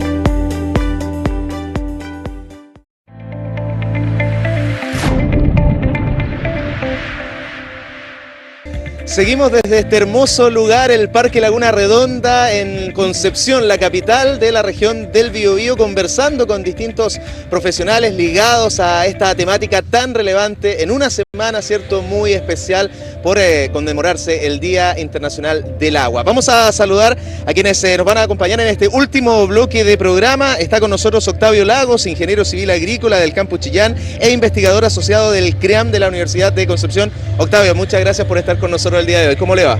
Muchas gracias por la invitación, muy agradecido por estar hoy día también en esta importante semana, que es la Semana del Día Mundial del Agua. Claro que sí, en un entorno natural, ¿cierto?, muy particular, ligado a esta temática, pero que además, ¿cierto?, tiene una biodiversidad bastante rica. Queremos saludar también a Yanay Casas. Ella es doctora en Ciencias Biológicas Aplicadas de la Universidad de Gante, Bélgica, e investigadora asociada del CREAM. También nos acompaña gentilmente el día de hoy. ¿Cómo está, Yanay? Muy bien, muchas gracias por la invitación. Bueno, sin duda es un gran aporte y relevante hablar en este tema sobre el agua y la escasez hídrica, por lo tanto, muchas gracias por la invitación.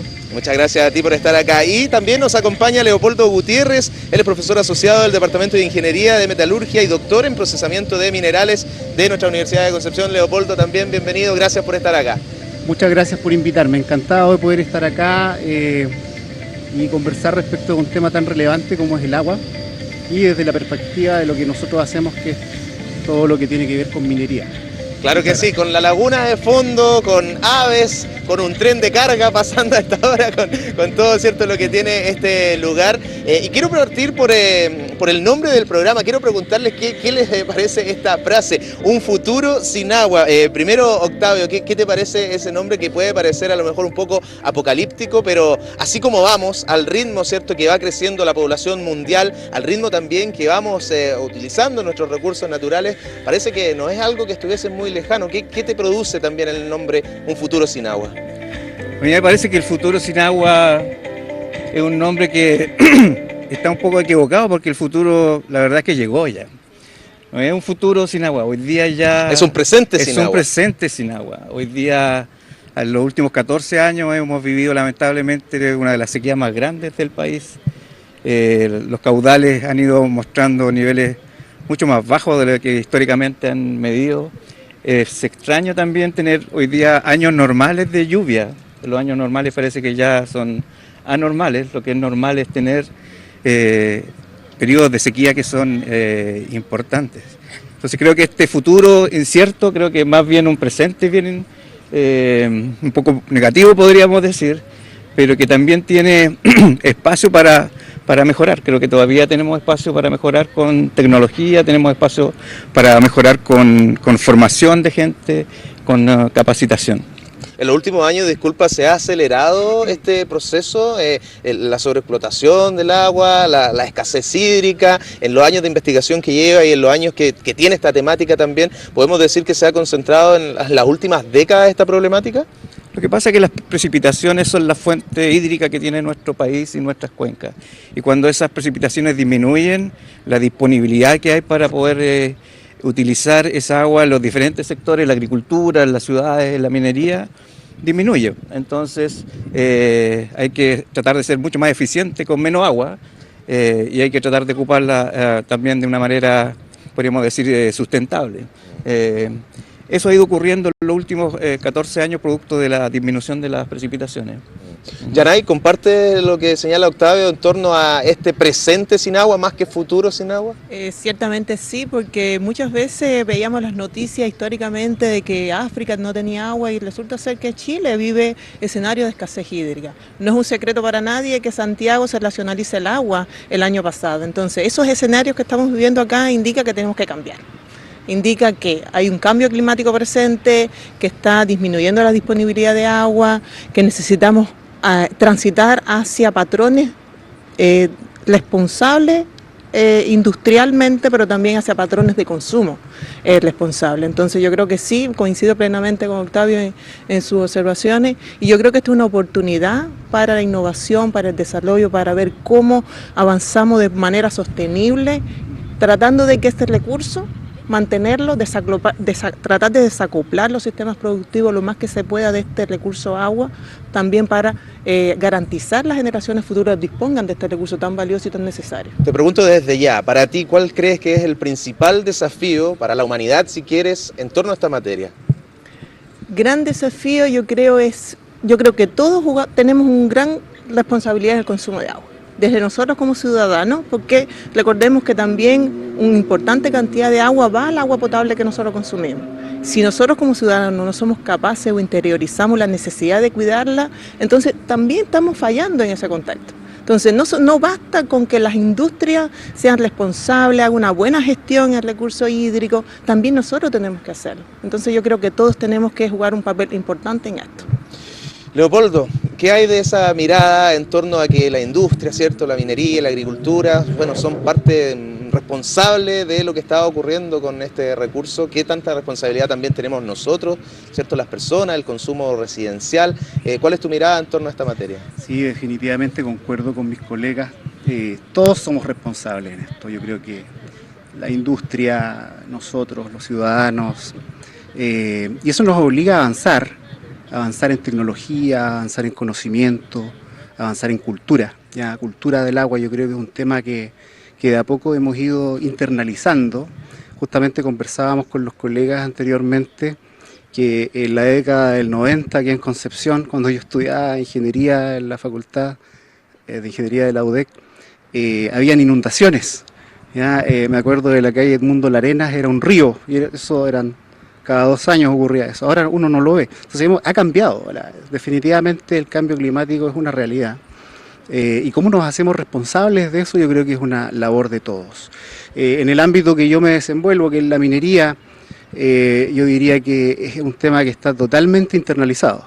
Las grandes compañías mineras hoy en día se han puesto como objetivo de aquí a 5 o 10 años recircular toda el agua que utilizan. Eso quiere decir que el consumo de agua fresca que están pensando de aquí a 10 años es cero. Ya, eso sin lugar a dudas lleva asociado un tema tecnológico importante, lleva asociado un tema de entendimiento de los procesos mineros distinto, porque el recircular agua significa un impacto en la producción. Ya se recirculan una serie de elementos que afectan los procesos productivos. Por lo tanto, desde el punto de vista de la industria yo diría que se ha avanzado mucho. Yo creo que también desde el punto de vista de la cultura de nosotros los chilenos, el mismo, de hecho el CRIAM como Centro de Recursos Hídricos tiene esa labor que es transferir a la comunidad lo que nosotros estamos haciendo y de esa forma avanzar en ese conocimiento, en esa cultura respecto del agua que nos tiene que llevar a, como dijo Octavio, a poder vivir con menos agua. Ese es un poco el objetivo final de todo esto. Leopoldo, señalaste que la industria, ¿cierto? Las mineras han puesto como plazo esto de 5 a 10 años, ¿cierto? De reutilizar el agua que, bueno, en los distintos procesos ocupan. Pero ¿qué hay de la normativa, qué hay de la legislación? O sea, si esto no fuera iniciativa de esas industrias, de esas mineras, ¿no sería una obligación? No, ahora no, porque efectivamente desde el punto de vista tecnológico es muy difícil que podamos recircular toda el agua que utilizamos en minería. Sin embargo, se están llevando a cabo muchos desarrollos que tiendan hacia allá y las proyecciones es que en 10 años podamos hacerlo. De hecho, quería comentar respecto de un proyecto que tenemos en CRIAM, que es un proyecto de un fondo sequía que nos adjudicamos el año pasado o antepasado, y que tiene que ver justamente con eso, cómo todo lo que hemos hecho en CRIAM en el tiempo, que han sido muchas cosas, cómo lo empaquetamos y lo llevamos a soluciones tecnológicas que nos permitan ir a ese sueño que es tratar de los procesos productivos no utilizar aguas frescas, aguas que provengan de fuentes naturales u otras que eventualmente puedan ser utilizadas por los seres humanos.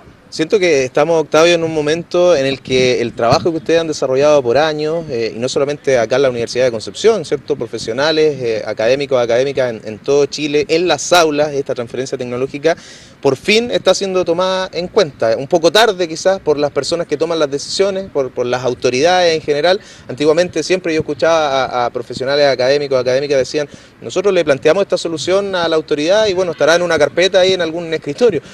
Hoy la premura, ¿cierto?, ha hecho que se tomen en cuenta la urgencia, ¿cierto?, este sentido de que si no lo hacemos ahora ya no hay vuelta atrás. Ha cambiado un poco el paradigma. ¿Cómo lo ves tú?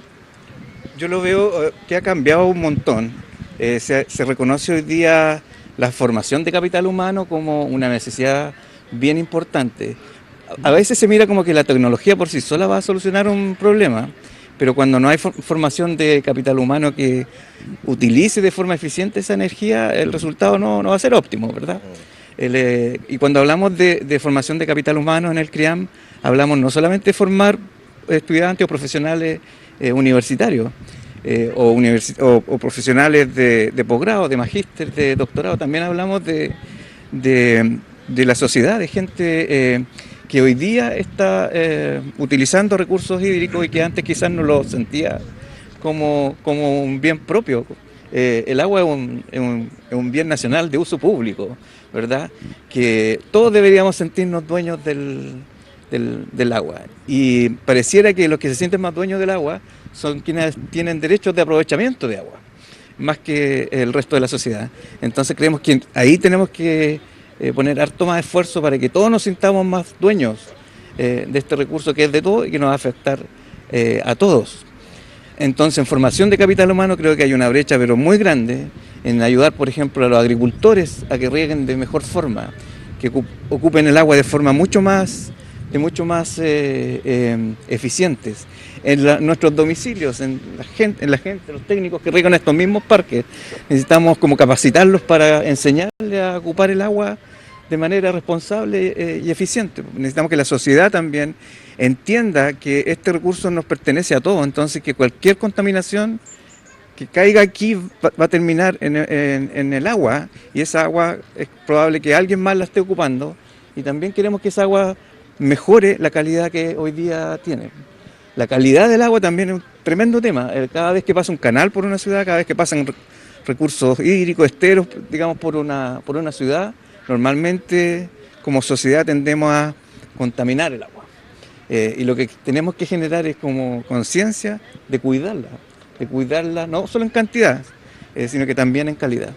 Sí, ese es un tema, yo creo, también de no sé si de la idiosincrasia, pero un poco de la cultura de nuestro país, lamentablemente, el de los microbasurales, el de deshacerse de distintas cosas en un cuerpo de agua, lo hemos visto por años, ¿cierto? Pero como que a todos nos hace sentido esta urgencia del agua. Ahora, ¿cómo aportamos, cómo vamos tratando de nuestro granito de arena o de nuestra gotita de agua, ¿cierto? De poder sumarla a otras gotitas y de que avancemos en esta materia. Yanay, si nos pudiese ilustrar un poco en torno a la distribución de uso del agua en las distintas materias, en la agricultura, en la minería, el consumo residencial también, ¿dónde están ahí los porcentajes de mayor uso? El país, si citamos algunas estadísticas, podemos decir que el sector agricultura y agropecuario equivale a un 73%. Eso a escala Chile, pero si hacemos un zoom regional, vamos a ver que ese comportamiento cambia significativamente porque va a depender de las actividades productivas que se llevan a cabo en cada lugar. Entonces, efectivamente, si nos citamos en Antofagasta, vamos a darnos cuenta que el sector minero es el que tiene las mayores implicaciones o mayores demandas de agua, alrededor de un 57%. Si avanzamos un poquito más hacia aquí, la región del Biobío, el sector agricultura con un 40%. Y así vamos a ir viendo que hay una diversidad o cambia las realidades locales. Pero también eso hace que cambie, en realidad lo que hace que los sectores productivos tengan cierta incertidumbre o mayor presión en determinados sistemas debido también a la disponibilidad de agua que hay en Chile, que también es un contraste significativo de la disponibilidad que hay en el norte respecto al sur. Entonces, eso hace que, por ejemplo, en el norte, eso implique que, por ejemplo, la minería tenga los mayores desafíos, porque tiene mayor presión porque la disponibilidad de agua es muy baja, hay un desbalance hídrico significativo allá, entonces, por lo tanto, hay que poner un foco significativo en ello. Pero a mí me gustaría también apuntar a que cuando hablamos de disponibilidad de agua hay que tener presente no solamente en la cantidad que usamos, sino también, como decía Octavio, la calidad. Porque la seguridad hídrica no solamente va a la cantidad que usamos, sino también la calidad que disponemos. Entonces, la minería no solamente, si bien, como decía Leopoldo, es sumamente importante las metas que se traza con respecto a disminuir su consumo de agua, pero también tiene que abordar la perspectiva en tratar de reducir los contaminantes hacia el agua. Son dos enfoques que contribuyen a la seguridad hídrica. Pero yo encuentro de todas maneras que es un gran avance hablar, por ejemplo, de la carbono neutralidad en esta época, ya es algo que, no sé, un imperativo, hablar de estos procesos de usar el agua, ¿cierto? Nuevamente reutilizarla ahí en la minería, o sea, claro, conlleva una inversión, me imagino también los liderazgos tienen que tener esta visión de la sostenibilidad y del sentido de urgencia, pero no es algo tan fácil, no es algo a corto plazo, Leopoldo. No, para nada. De hecho, si uno puede evaluar lo que ha ocurrido en la minería en los últimos 5 o 10 años, el consumo de agua fresca en la minería por tonelada de mineral procesado ha disminuido desde 0,65 metros cúbicos por tonelada a 0,4, 0,45. Eso es un aumento importante, muy importante. En la práctica, disculpa, ¿qué significa eso? Significa que por cada tonelada de mineral yo necesito 0,45 metros cúbicos de agua para poder producir cobre. ¿Ya? Eso es agua fresca, agua que tengo que sacar de alguna fuente natural. Eso significa una disminución en los últimos 5 años del orden de 15% en el consumo de agua fresca. ¿ya? O sea, se han hecho un montón de desarrollos y eso tiene mucho que ver con tecnología, con cómo se están llevando a cabo las cosas, y efectivamente no es un trabajo de largo plazo, de corto plazo, perdón, es un trabajo de largo plazo que requiere conocimiento, que requiere desarrollo, que requiere que los fundamentos de todos estos procesos industriales se estudien en detalle, de esa forma poder desarrollar herramientas, tecnologías que nos permitan llegar ahí. ¿Y esas tecnologías se miran al extranjero, también nacen desde acá? ¿Cuál es el incentivo también para ustedes de trabajarlas y de poder ir concretando esos avances? Claro, efectivamente su pregunta al principio planteaba de que parece que ahora nos están tomando más en cuenta lo que hacemos los académicos. Yo cuento un poco lo que ocurre en minería y tiene que ver con que hoy procesar minerales es mucho más difícil que hace 10 años. Las leyes de los minerales, que es el porcentaje de cobre que tiene la roca que sacamos del yacimiento, han disminuido considerablemente. Por lo tanto, es mucho más difícil procesarlos y eso hace que se consuma más agua. ¿Ya? Entonces, ese desafío para la industria minera no es trivial, es complejo.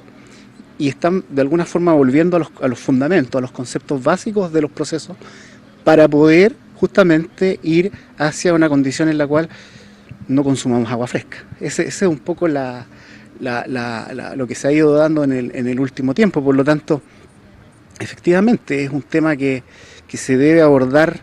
Nosotros siempre hablamos en CRIAN, pero desde una perspectiva multidisciplinaria, porque hay muchos efectos que juegan ahí un rol. Lo que decía Yanay, que no solamente tenemos que preocuparnos de reducir el consumo a cero, sino que de cómo evitamos que se contaminen napas, que hayan infiltraciones.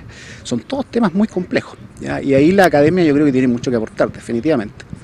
Así como Leopoldo Octavio nos ha comentado de los avances en la industria minera, ¿qué hay de la agricultura? Tomando en cuenta que tú también trabajas en el campus Chillán, una zona ñuble, ¿cierto?, agrícola per se, y también, bueno, gran parte de la zona centro-sur del país. ¿Cómo se ha ido trabajando y cómo se han ido incorporando también esas nuevas tecnologías? Mira, en la agricultura lo primero que se busca es ser más eficiente con el uso del agua.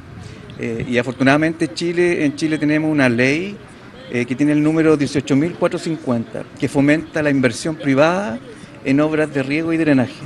Entonces el país hemos invertido de los años 80 más o menos hasta la fecha en subvencionar sistemas que son más eficientes para el riego de diferentes cultivos.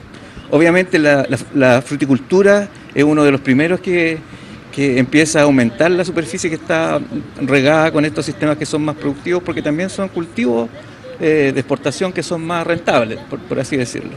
Pero otros cultivos anuales también han ido mejorando la eficiencia en la cual utilizan el agua. El año 97, por decirte un número, el último indicador estadístico que teníamos hace muy poco tiempo, decía que teníamos en Chile unas 300.000 hectáreas de cultivos que se regaban con sistemas tecnificados, o sea, sistemas que tenían algún grado de mayor eficiencia que los sistemas tradicionales como el riego por surco o el riego tendido. ¿Versus cuánto que no tenía esa tecnificación? Versus más de 600.000 hectáreas. En Chile en ese tiempo se regaban 1.100.000 hectáreas. O sea, solamente 300.000 eran con sistemas tecnificados. Gracias a esta ley, ese número ha ido aumentando. Hoy día sobrepasamos las 550.000 hectáreas en el último censo que fue del año 2020. Y la superficie que no se está regando son del orden de 400.000 hectáreas. Hemos disminuido la cantidad total de hectáreas que riega el país, pero eso es producto, porque desde el 97 hasta esta fecha, hasta el 2020, tenemos la sequía. Entonces cuando tenemos sequía no somos capaces de regar tanta superficie. Potencialmente Chile puede regar del orden de 4 millones de hectáreas, pero si mejoramos la eficiencia creo que podemos llegar fácilmente a 1.100.000 hectáreas, perdón, 1.500.000 hectáreas. Hoy día el porcentaje de sistemas tecnificados que riegan el país son cerca del 60% versus el 40%. Aún tenemos, se invirtió la torta. Aún tenemos el 40% por mejorar. Por mejorar también, siempre las superficies que van quedando más atrás son más difíciles, ¿verdad? Porque antes las más fáciles son las que primero tienden a solucionarse. Las más difíciles son las que tienen agua quizás a una distancia mayor, que necesitan bombeo de agua subterránea, que son un poco más caras por hectárea. Esas son las que estamos trabajando ahora y tratando de disminuir esa brecha. Bueno, en 30 años se ha avanzado bastante, de acuerdo a lo que nos comentas, tomando ese 1997 como punto de inflexión. Yanay, nos gusta compararnos siempre, está el ranking de la OCDE, ¿cierto? Siempre estamos mirando a nuestros vecinos, qué pasa en términos económicos, en términos políticos. Bueno, el concierto sudamericano es bien particular en ese sentido e inestable, pero esta preocupación es mundial, ¿cierto? La del agua. ¿Qué tan bien o qué tan mal estamos en ese sentido, comparando también a otros países y si tú quieres del Cono Sur? Bueno, es que ciertamente es complejo porque en realidad cada lugar tiene sus peculiaridades, sus normativas, pero igual yo considero que si vemos nuevamente la realidad de Chile, al ser tan variada, eso hace cada vez más desafiante para el propio país tomar medidas, gestionar el agua como debe ser apropiadamente, asegurarse de que el nexo tan grande que tiene el agua en todos los sectores productivos, en toda la vida, porque es un nexo inevitable. Si no hay agua, no hay actividad productiva, no hay vida. Entonces... Y la geografía, disculpa, nos ayuda mucho en ese sentido, porque cada zona tiene sus particularidades. Exactamente. Entonces, si vemos las estadísticas históricas de Chile, vamos a decir, no, todavía Chile tiene agua, ¿no es cierto? Pero si lo vemos a escalas más locales, uno va a darse cuenta que no. Todavía la institucionalización hay que mejorar la institucionalización, que yo creo que en eso es una cosa que Chile tiene que mejorar versus al mundo, versus a otros países, Europa, donde la institucionalización con el agua tiene que mejorarse considerablemente. Hay que ver la perspectiva de que cómo institucionalizamos el agua, no desde la perspectiva de una región o de los sectores productivos, las necesidades, sino desde dónde se dispone el agua, en una cuenca. Esa es el área geográfica donde disponemos de agua y es la que nos va a suplir la oferta de agua que vamos a usar. Entonces no podemos seguir dando derechos sin tener en cuenta el caudal que disponemos, tener en cuenta los efectos del cambio climático, la escasez hídrica que se proyecta a lo largo de todo Chile, que va a ser significativa no solamente para el norte, que ya está en un desbalance hídrico conocido, sino también para el sur, que somos favorecidos y actualmente todavía estamos en superávit hídrico, pero vamos a tener escenarios también complejos en ese sentido. Entonces tenemos que avanzar en la institucionalidad, tenemos que avanzar quizás un poco más en los temas, yo creo que tecnológicos, un poco transferir más el conocimiento de la academia hacia la tecnología, que es una cosa que todavía yo creo que si bien se ha hecho, todavía falta un poco incorporar estos conocimientos en las industrias. Yo he escuchado gente que cuando le dicen ahorra agua en tu casa, dice, oye, pero hay que preocuparse de la agricultura, de la minería, lo que yo haga en mi casa es tan menor, es tan poquito que no va a cambiar el panorama. ¿Qué se le puede decir a esa gente? Ciertamente yo creo que es un pensamiento bien egoísta, pensar que no somos responsables del agua y que la implicancia que un 12% a nivel de Chile, a la escala chilena, es lo que representa la demanda de agua potable con nuestro consumo, pero yo creo que siempre se puede hacer algo. Siempre la responsabilidad que tenemos sobre el agua es de todos. El actuar y pensar que disminuir en ese poquito por ciento no significa nada, yo creo que sí significa, porque eso implica responsabilidad hacia el consumo del agua. Bueno, estamos en los últimos minutos de este especial que queríamos hacer como canal de la Universidad de Concepción en torno al Día Mundial del Agua y a esta urgencia, a este futuro o presente sin agua. ¿Cuál sería tu reflexión, Leopoldo, y tu llamado, si quieres, también a la gente que nos está mirando y que está interesada en esta materia que es tan relevante para todas las personas? Bueno, mi reflexión tiene que ver con que yo creo que hemos ido avanzando, yo creo que hay conciencia hoy en día de lo importante que es poder generar esta cultura del agua y entender que todos somos responsables respecto de eso.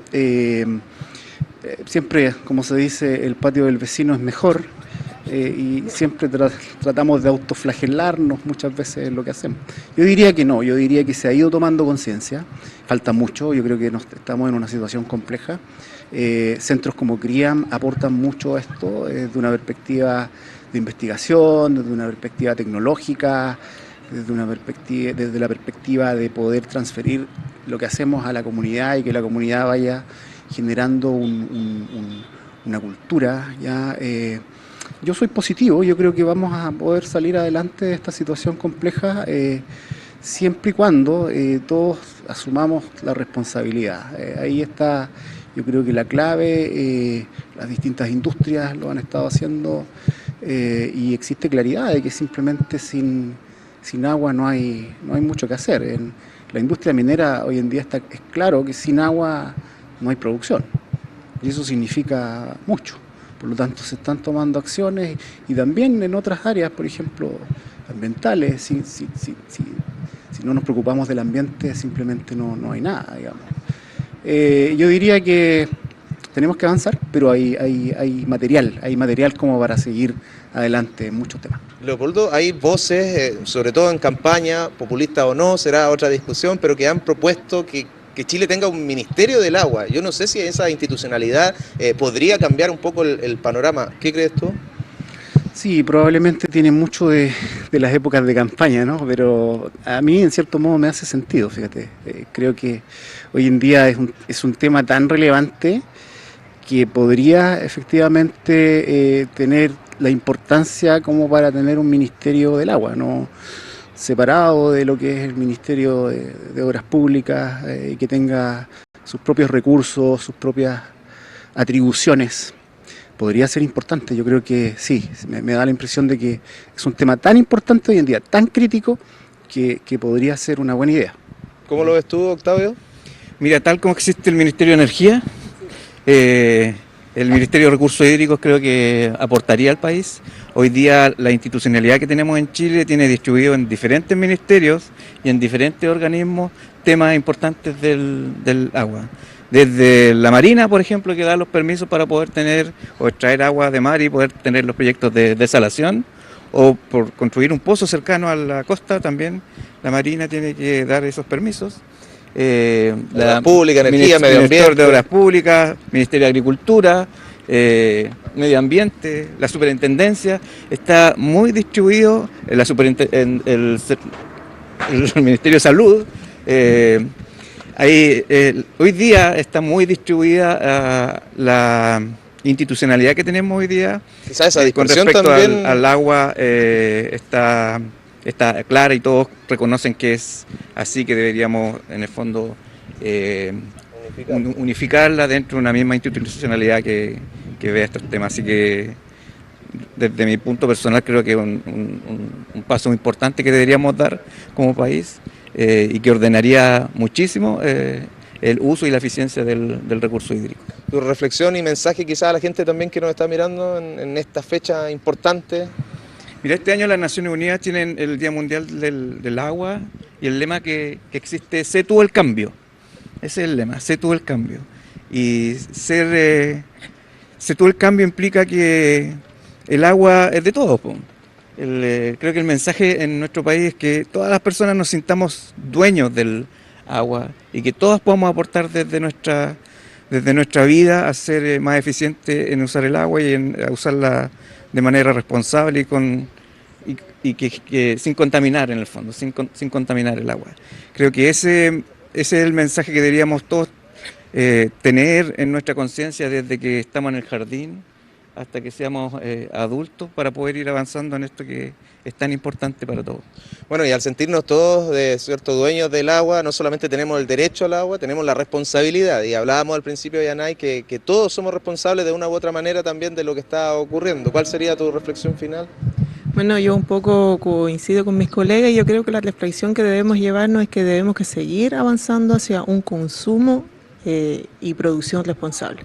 No solamente en términos de agua, sino en términos de todo, de combustibles y de todo. Entonces, llevémonos el mensaje que consumo somos nosotros somos consumidores, somos responsables de incrementar que se produzcan miles de otros servicios y que requieran agua, que requieran energía, que requieran otros recursos. Por lo tanto, además, si no partimos con un consumo responsable, no es suficiente que la industria sea responsable, si la industria suple la demanda de nuestros servicios. Por lo tanto, además, nosotros somos, yo creo que el ente diferenciador y que debemos que actuar en el cambio.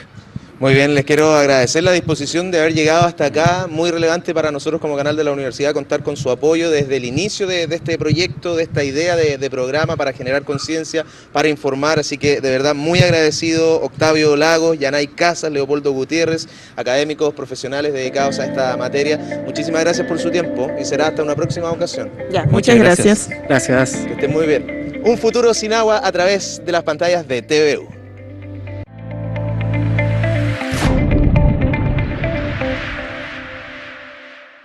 Muchas gracias por acompañarnos en este programa especial Un Futuro Sin Agua, donde pudimos conocer diferentes panoramas que enfrenta la región del Biobío y también nuestro país. Pudimos conocer también soluciones que podrían aplicarse acá en todo el territorio nacional. Sí, una problemática que está más vigente que nunca, es un problema del presente y quizás no tanto del futuro. Lo estamos viviendo y vivenciando el día de hoy. Queremos agradecerle al Centro de Recursos Hídricos para la Agricultura y Minería de la Universidad de Concepción y también a la ilustre Municipalidad de Concepción por permitirnos utilizar este espacio público y hacemos el llamado, por supuesto, a cuidarlo y a visitarlo. El Parque Laguna Redonda, que está hermoso. Precioso, fue un hermoso lugar para poder grabar este espacio donde pudimos contemplar este cuerpo de agua de Concepción, donde las familias día a día se recrean, donde se realizan diferentes actividades culturales en todo este lugar. Claro que sí, les agradecemos a ustedes y les invitamos a visitar el canal de YouTube TVU. Aquí van a encontrar entonces las entrevistas y reportajes que realizamos para este programa especial, Un Futuro Sin Agua. Muchas gracias.